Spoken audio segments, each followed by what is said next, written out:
Hello, hello, and welcome back to another episode of Mindful Health with Maggie. I am your host, Maggie McCabe, and I am a mindful health coach and mindset expert, and I help individuals reframe their anxiety, particularly high functioning anxiety, in order to break through the plateaus that they've been stuck at and get their lives back. And today I want to talk about this anxiety analogy that I came up with that I find really relatable. And I think it's good, and other people have enjoyed it. It kind of puts anxiety in a different perspective, because something that is easy to forget is that anxiety is not us. We are not the anxiety. And this is also why I always recommend to name your anxiety. Mine is named Beverly, and I can do an entire episode just on why I named her Beverly. Not that I don't have any connection to the name Beverly, but why I named her. And so today's analogy is kind of along those same lines. So because anxiety is not us, that's partly why I named it, because by giving it a name, it creates it as like a third person. So it removes it from us, from yourself, and it makes it easier to not identify as it if it's somebody else. So this analogy I created kind of just on a whim. I'm no idea where it had come from, but I said it and I was like, wow, this actually is really good.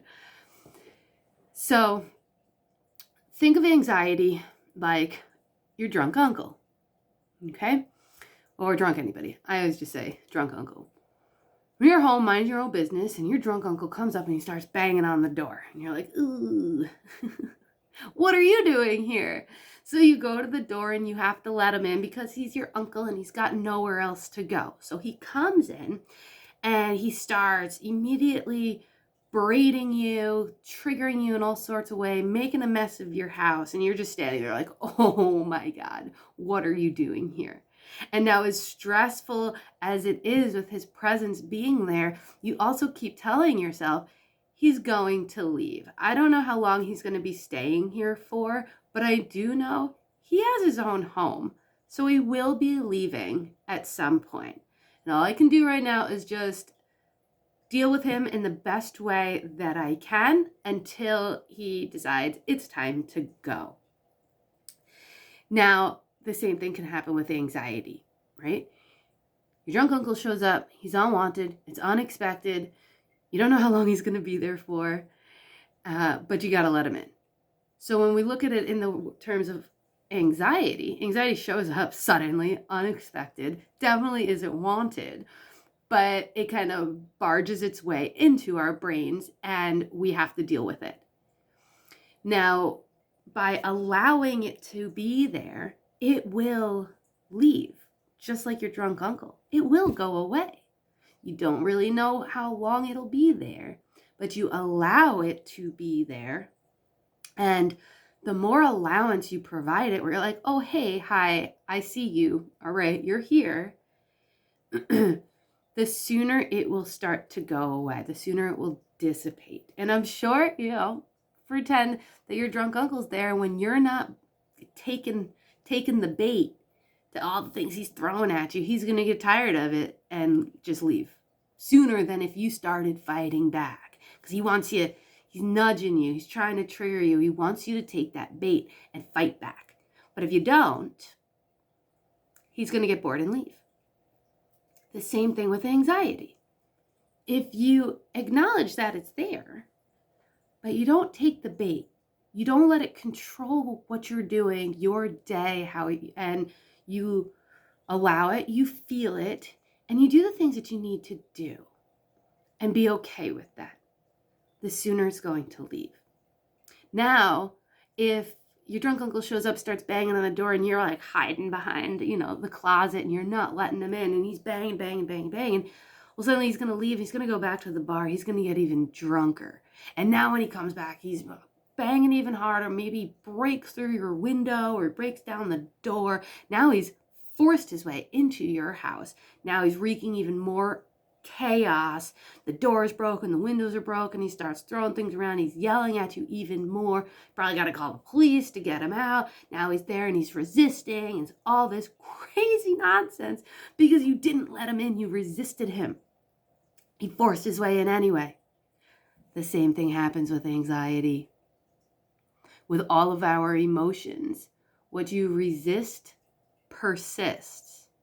So if you feel anxiety coming up and you start fighting it, you start pushing it away like, no, not now. I'm not having this. Like, go, get out of here. You're not welcome here. And you are resisting it. It's going to keep pushing its way in. It's going to get in. It's going to force its way in there, and it's going to cause more chaos, more stress, more pain than had you just allowed it to come in, greeted it nicely as best as you could, and let it stay. So I find this analogy pretty powerful. If this one doesn't stick, you could take it and look at it as not your drunk uncle, but how about holding a beach ball underwater? So this one follows the same rules of what you resist persists and allowance. So say you have a big inflatable beach ball and you're in the water and say that beach ball is your anxiety. Well, if you just hold it on the top of the water, of the surface, it's just going to sit there gently. And then say you're in a pool or in a body of water that's calm, there's not really any waves, and you let go of the ball, it's going to gently kind of drift away. Nice and quietly, it's just going to drift away. If you take that beach ball and you hold it underwater and you're sitting there laying on top of it, holding it underwater, it's going to be fighting you. It's going to be fighting to come back up. And you're holding. Well, what happens when you let go? When you remove your hands, the beach ball goes boom and shoots out of the water twice as high, if not more, than the surface of the water, goes shooting up, spraying water everywhere, and then maybe the wind takes it and goes flying off way farther away, or way more aggressive than if it just kind of floated. When you hold the anxiety down, it creates more anxiety. It creates more struggle, more difficulty, and it'll snowball into other areas of your life. Whereas if you had just allowed it to be there, and I say it like just allow, I know it's a difficult concept to embrace, and it's very hard when you're in it to trust in that allowing. I get it. But if you do allow it to be there, and you say you just lay on the couch, binge watch TV, trust it's going to go away, it will. But if you're fighting it, and you're trying to do all of these things, but it just keeps blocking you, you're going to end up overwhelming yourself more, getting more frustrated, losing more time. And you're going to fall into old habits and different things that are going to just perpetuate that feeling and make it last longer. So it could end up lasting a week rather than a day. And the same with the beach ball, if you just let it float on the top, it will drift away. Even if there's big waves, the waves will take it. But if you're holding it underneath, well, now the water cannot take it away because you're holding it there. And then when you do let go, it flies up, splashing water all over the place, and then flies away super hard, especially if it's windy, right? So yes, it goes away, but think about the ways in which it leaves. Peacefully or aggressively and chaotic.